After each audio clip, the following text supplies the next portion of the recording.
To make enough vegetable soup to serve 4 to 8 people, you'll need 1 onion, 1 clove of garlic, a sweet potato, or ordinary potato if you prefer, 4 carrots, a parsnip and a large sprig of broccoli. 3 heaped dessert spoons of split red lentils, 1 to 2 teaspoons of vegetable oil, a vegetable stock cube and water to make up the stock. You'll also need some black pepper to season it with.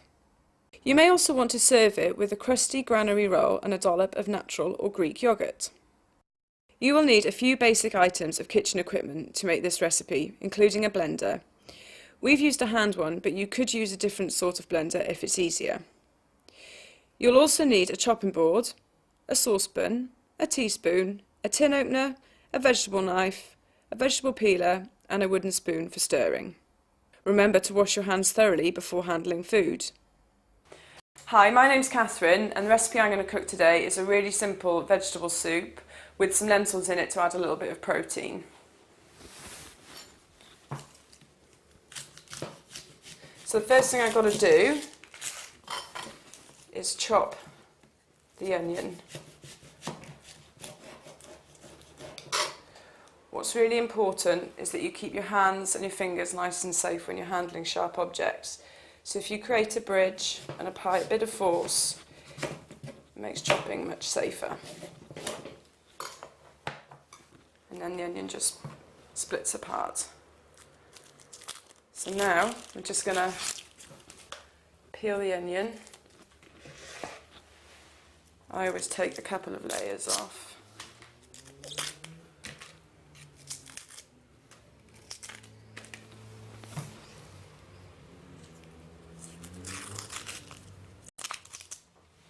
Okay, and again, making the bridge, just to make sure your fingers stay nice and safe, and it makes it much easier to chop.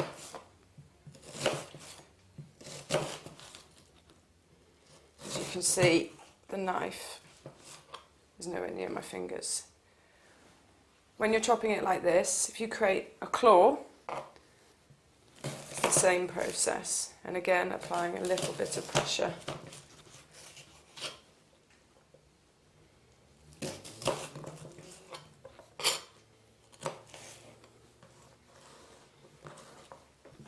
I think as well, what happens is people often feel a little bit worried about chopping things too small, but the one good thing about making the soup is that we're going to blend it later, so it won't matter. And similarly with the garlic, if you create that claw shape again and take the outer layer off, we don't want to cook that. I cut it in half as well. It makes it a little bit easier, so it just comes away like that. And a really, really good tip is to make sure you wash your hands after you've handled these, otherwise it'll hurt your eyes if you touch your eyes. And again, same with the garlic. It's okay not to cut it too small because we're going to blend it. Okay. So, if we come over to here, turn the gas on and add just 2 teaspoons of oil. It's better to measure it out so that you don't free pour and then have too much.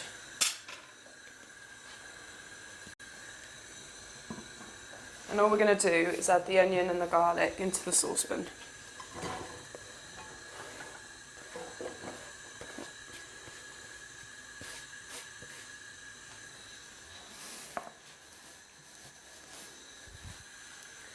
And then give them a little bit of a mix.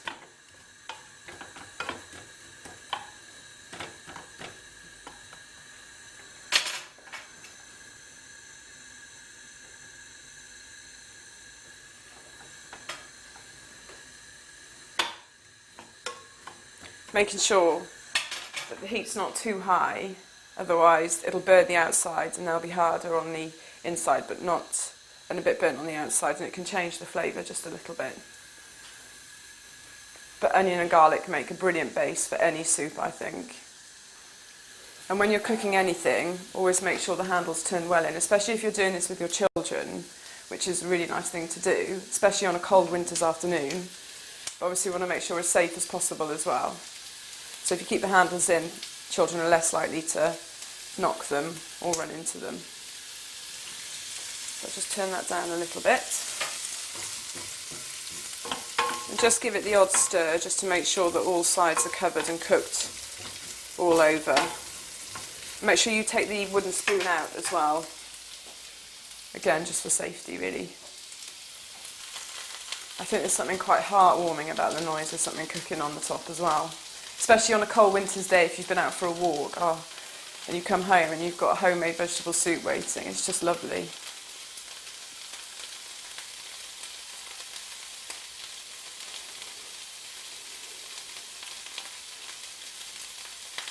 Okay, so I'm going to turn it off here and make sure it's off properly, because obviously we don't want any naked flames or anything, because again that can cause injury.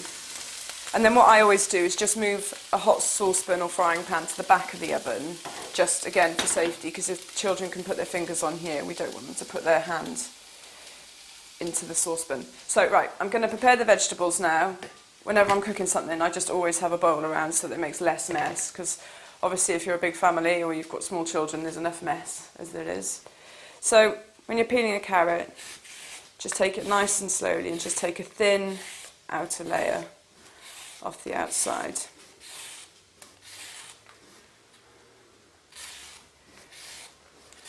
And again, just take your time. You want to hold it quite firmly so it doesn't slip. And again, making sure that your fingers are nice and out of the way. All of these things are just to make sure you don't have injuries, and especially your children too.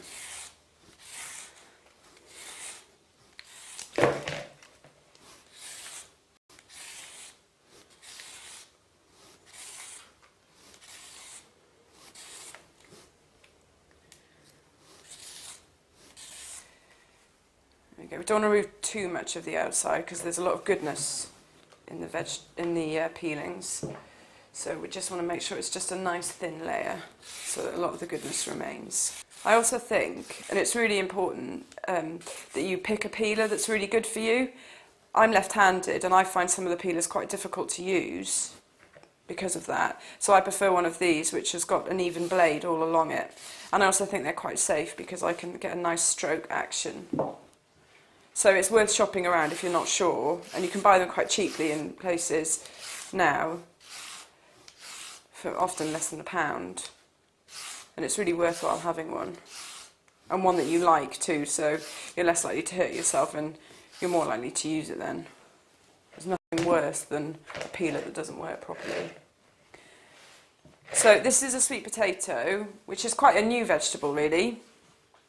It adds really nice sweet flavour to the soup, and also you can just peel it and chop it and boil it as you would do a normal potato, and it just gives a bit of variety really, and it's still a really good source of energy, which I love. They also make very nice jacket potatoes too.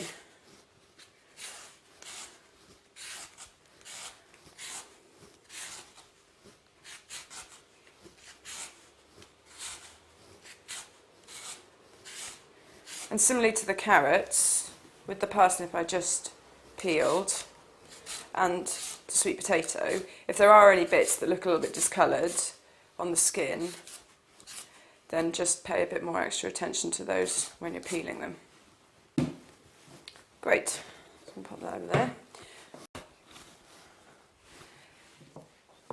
We're going to take each end off the carrot using the claw action. This way it just makes sure it's nice and secure and doesn't go flying off.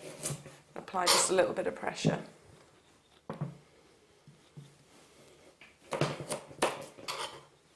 Make sure you do both ends too.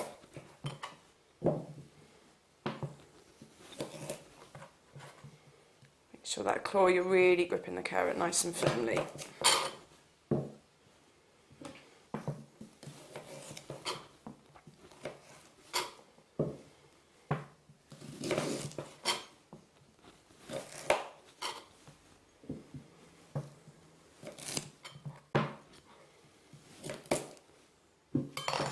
Now I think people have got different ways they like to chop their vegetables.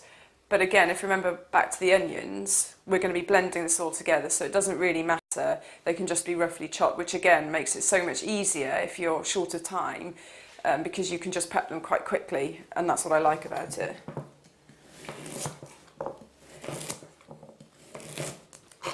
So again, using that claw, and then as the carrot gets smaller, you can use a bridge. And it might be worthwhile giving the children half a carrot each so that they can create the bridge shape. Particularly if they're younger, their knife skills will be better that way.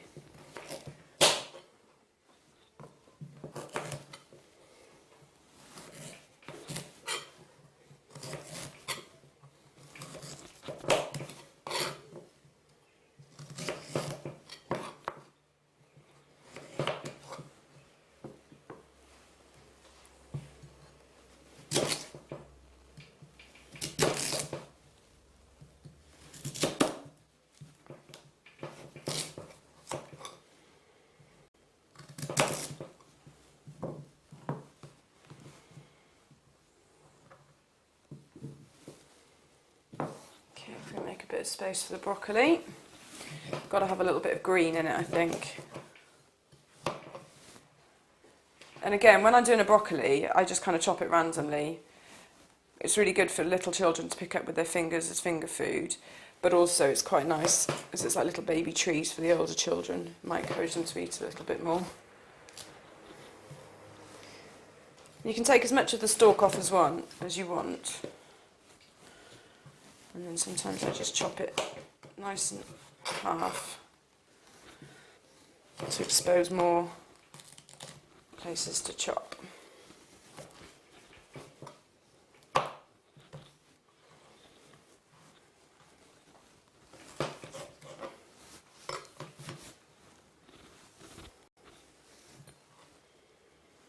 Again, doing that good bridge for safety.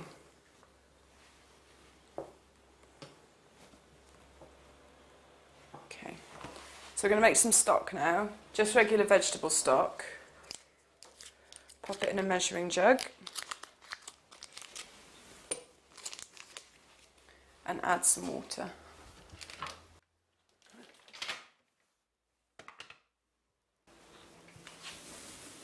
To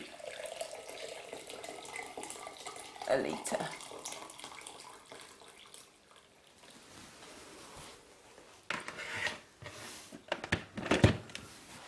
And I always give it a bit of a stir,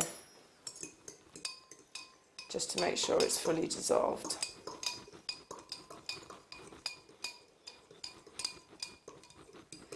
On the recipe, it says to add the carrots and the stock at the same time.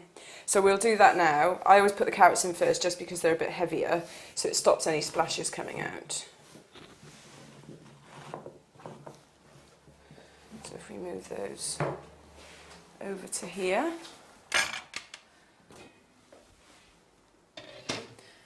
And we can pop those in first. It also gives the stock a little bit more time to dissolve.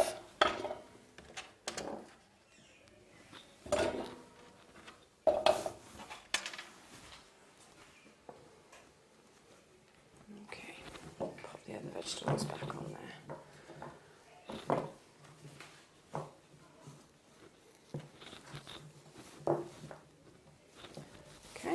Can add the stock, obviously being super careful again.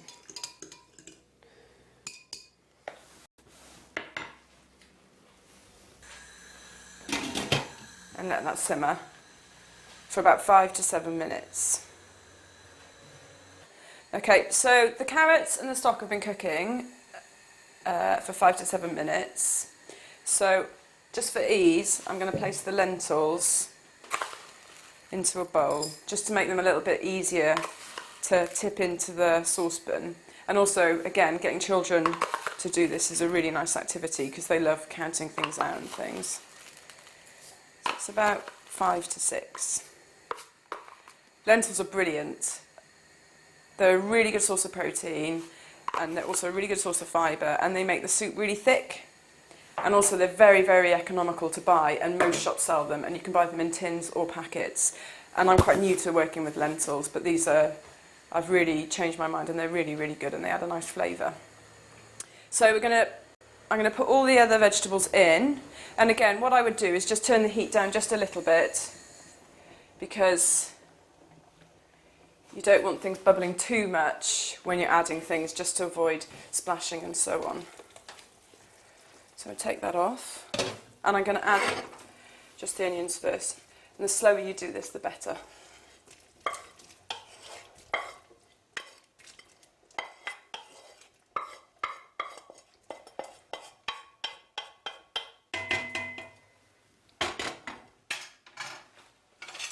Some space.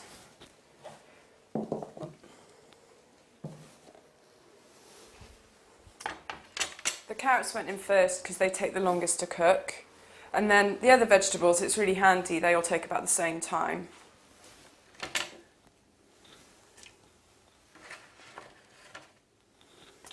Let's just add those. A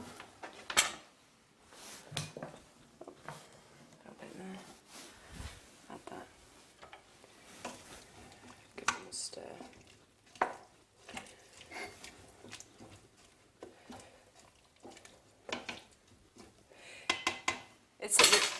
And then add the lentils. Give those a stir.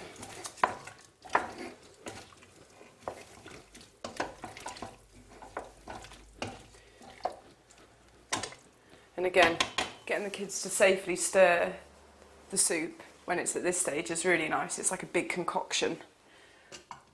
It's at this point as well you might want to add some more water. I'm going to, because I like to make sure all the vegetables are covered, not too much, and that way then you know the balance of water to the vegetables is nice to make it nice and thick, but not too thick or not too thin.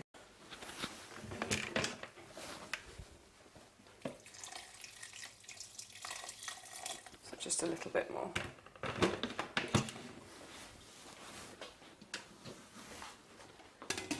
Pop the lid back on.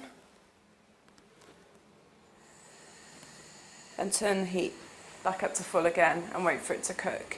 Now these will take 10 to 15 minutes, but depending on the size of the vegetables you're cooking, and depending on the strength of, for example, the gas ring there, or whether you're using an electric cooker, it might take a little bit longer, maybe 5 or 10 minutes, or it might cook a bit quicker. Also, it's a good idea not to leave the cooker unattended, especially when you've got little ones, just as a matter of safety again, so that if they come along, then you're there to make sure that nobody's touching it and nobody's going to hurt themselves on the cooker or by pulling the saucepan off. You can add some mixed herbs. This is optional, you don't have to, but it does add a nice bit of flavour. Mixed herbs are a great thing to have in your cupboard as well, because they add flavour to almost any recipe. You can add them to bologneses, you can add them to any white sauce dish, anything you like. And you don't need many.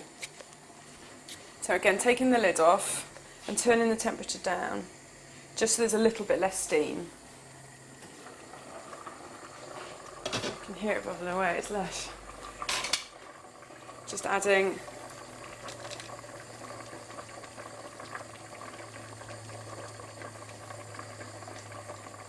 a few teaspoons. And also some black pepper.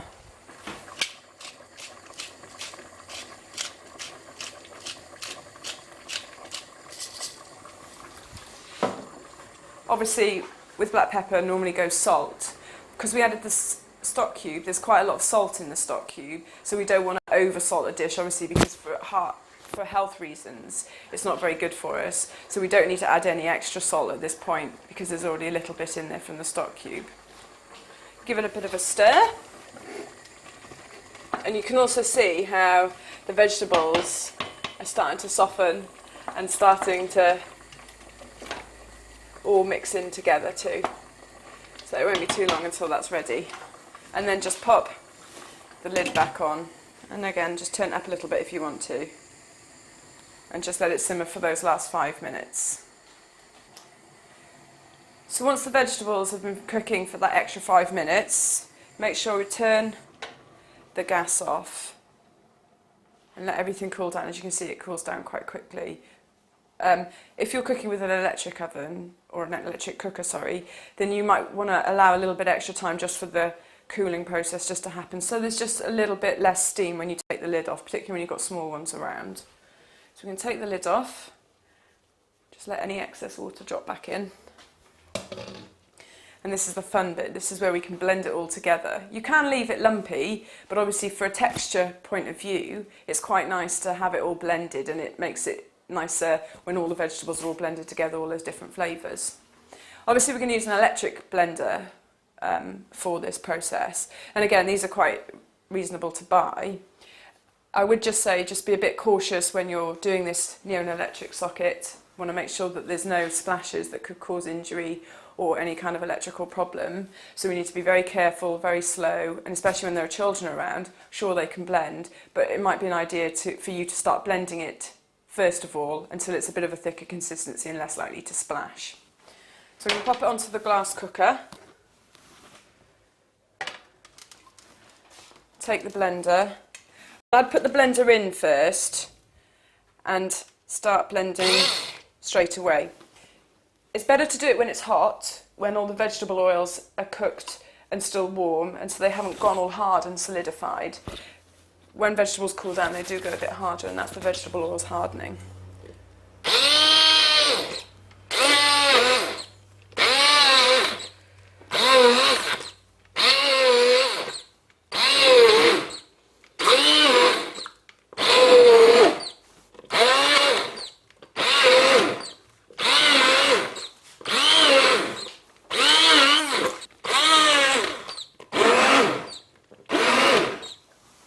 If you put the blender into the mixture, it's less likely to splash. And it's probably about this point where it would be okay for children to blend it. And this is really encouraging and really exciting for them to do that. And it gives them a little bit of control over what they're eating as well. So they've had an active process in the actual making and the blending of the soup.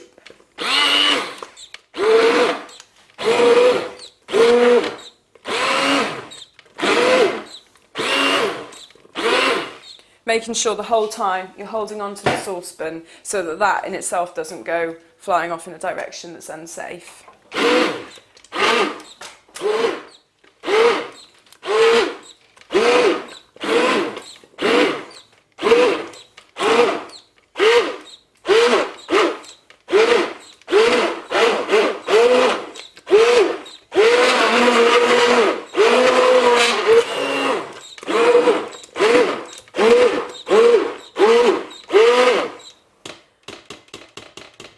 And that's it blended. These are also very good for making mashed potato too. They make it really nice and mashed.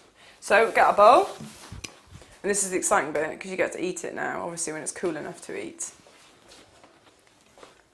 Just dish it up.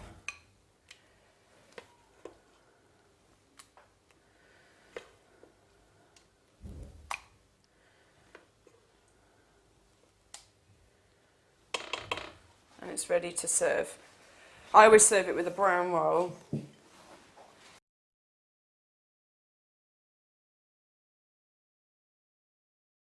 You can see from this Eat Well plate, which provides a handy at-a-glance indication of which food groups the main ingredients are from, that this recipe is packed with fruit and vegetables. By including lentils, however, you are also including protein, and likewise including a potato or sweet potato and serving with a granary roll ensures that you are also getting foods from the starch group. Using only a few teaspoons of oil ensures that foods high in fat are kept to a minimum, and serving with a dollop of Greek or natural yoghurt will add to the flavour and provide a source of dairy produce.